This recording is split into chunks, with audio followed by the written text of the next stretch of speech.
السلام علیکم دوستو، آج کی کہانی کا نام ہے ہیرا چڑیا اور پری۔ بہت پرانے زمانے کی بات ہے، ایک گھنا سبز و شاداب جنگل تھا جسے سب جنگل روشنی کے نام سے جانتے تھے۔ اس جنگل میں بے شمار پرندے، جانور اور جادوئی مخلوق آباد تھی، مگر سب سے نرالی اور خوبصورت ایک چڑیا تھی جسے سب ہیرا چڑیا کہتے تھے۔ اس کے پر نیلے رنگ کے تھے جو سورج کی روشنی میں چمکتے تو لگتا جیسے نیلم کے جواہرات بکھر گئے ہوں۔ وہ نہایت مہربان، ذہین اور نڈر چڑیا تھی۔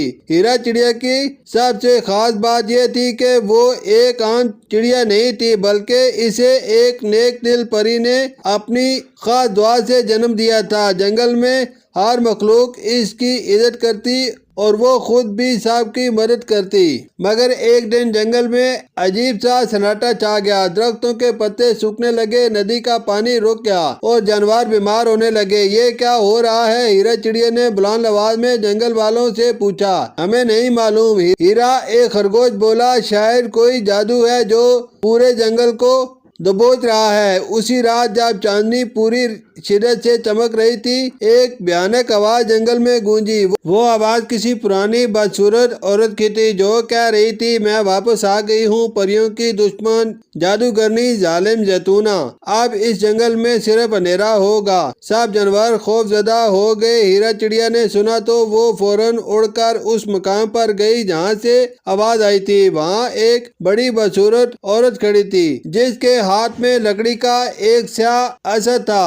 اس کے چہرے پر نفرت اور آنکھوں میں آگ تھی۔ ہیرا چڑیا نے بہادری سے کہا، تم کون ہو اور اس جنگل کو کیوں برباد کر رہی ہو؟ زیتونہ نے کہہ کر لگایا، میں وہی ہوں جسے پریوں نے سینکڑوں سال پہلے قید کیا تھا، مگر اب میں آزاد ہوں اور میں اس جنگل کی روشنی چھین لوں گی۔ اگلے دن جب جنگل کے مکین خوف کے سائے میں سو رہے تھے، ایک روشنی کا گولا آسمان سے زمین پر اترا۔ وہ ایک خوبصورت پری تھی جس کا نام نوری تھا۔ نوری پری وہی تھی جس نے ہیرا چڑیا کو جنم دیا تھا۔ ہیرا چڑیا نے اسے دیکھتے ہی کہا، ماں آپ واپس آ گئی؟ نوری نے کہا، ہاں بیٹی، مجھے علم ہوا کہ زیتونہ واپس آ گئی ہے، مگر وہ اب بہت طاقتور ہو چکی ہے، ہمیں ہوشیاری سے کام لینا ہوگا۔ ہیرا چڑیا نے کہا، تو پھر ہم سب مل کر لڑیں گے۔ نوری نے ایک جادوئی کتاب ہیرا کو دی اور کہا، یہ طلسمی کتاب ہے، اس میں وہ منتر ہے جو زیتونہ کی طاقت کو ختم کر سکتا ہے، مگر اسے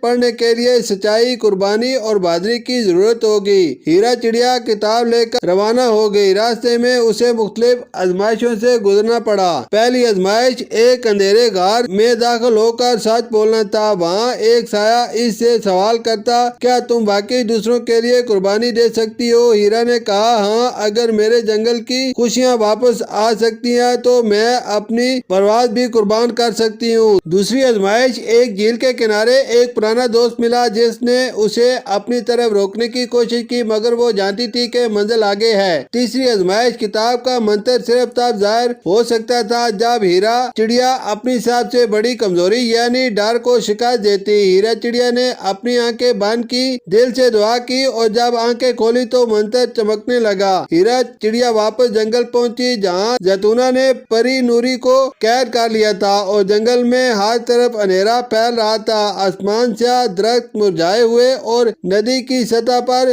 سیاہی تھی۔ ہیرا چڑیا نے بلند آواز میں منتر پڑھا، نور دل سچ کا جادو اندھیرے کو چیر دے، پریوں کی طاقت سے بدی کو زنجیر دے۔ جیسے ہی وہ منتر مکمل ہوا، ایک زوردار روشنی پھٹی، زیتونہ کا عصا ٹوٹ گیا، اس کے چہرے پر دہشت چھا گئی۔ نہیں، تم ایک معمولی چڑیا ہو، تم ایسا نہیں کر سکتی، زیتونہ چلائی۔ ہیرا چڑیا نے کہا، جب نیت صاف ہو تو سب کچھ ممکن ہوتا ہے۔ روشنی نے زیتونہ کو لپیٹ میں لیا اور وہ ایک پرندہ بن کر آسمان میں کہیں غائب ہو گئی۔ جنگل پھر سے ہرا بھرا ہو گیا، جانور ہنسنے لگے، پھول کھلنے لگے اور ندی گنگنانے لگی۔ نوری پری آزاد ہو گئی اور اس نے ہیرا چڑیا کو اپنے پروں سے چھوا، جس سے ہیرا کے پر مزید چمکدار ہو گئے۔ تم صرف میری بیٹی نہیں، جنگل کی نجات دہندہ ہو، نوری نے کہا۔ ہیرا چڑیا نے کہا، صاحب میں صرف وہی بنی ہوں جو آپ نے مجھے بنایا، ایک ہمدرد، بہادر اور سچی چڑیا۔ صاحب اس دن کے بعد سے جنگل کے سب پرندے، جانور اور پریاں ہیرا چڑیا کو